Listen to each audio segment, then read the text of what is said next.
Here's the history of 2 decades of innovation in 2 sentences.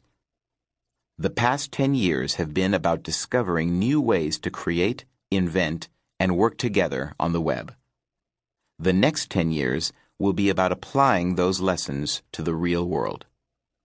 This book is about the next 10 years. Wondrous as the web is, it doesn't compare to the real world. Not in economic size, online commerce is less than 10% of all sales, and not in its place in our lives. The digital revolution has been largely limited to screens. We love screens, of course, on our laptops, our TVs, our phones.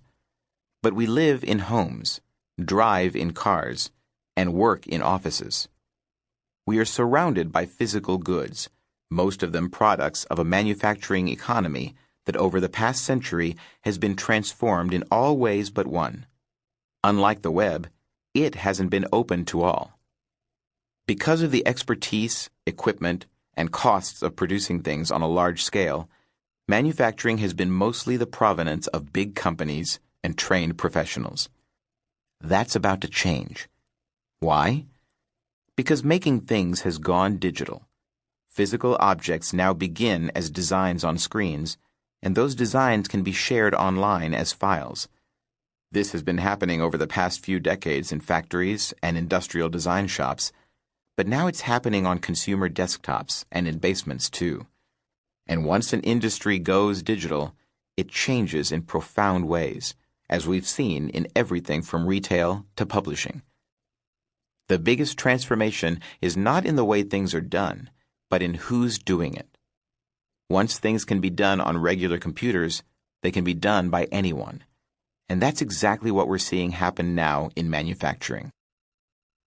Today, anyone with an invention or good design can upload files to a service to have that product made, in small batches or large, or make it themselves with increasingly powerful digital desktop fabrication tools such as 3D printers.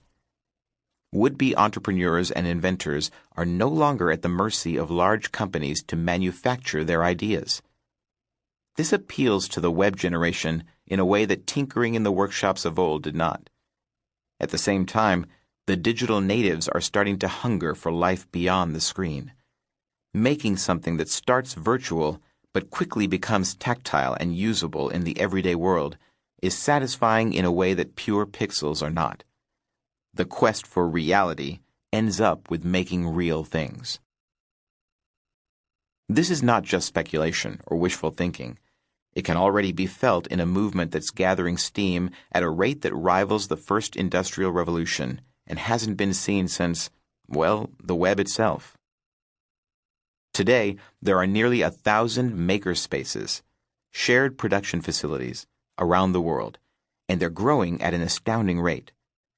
Shanghai alone is building 100 of them. Many makerspaces are created by local communities, but they also include a chain of gym-style membership workshops called Tech Shop, run by a former executive of the Kinko's printing and copying chain, and aiming to be as ubiquitous.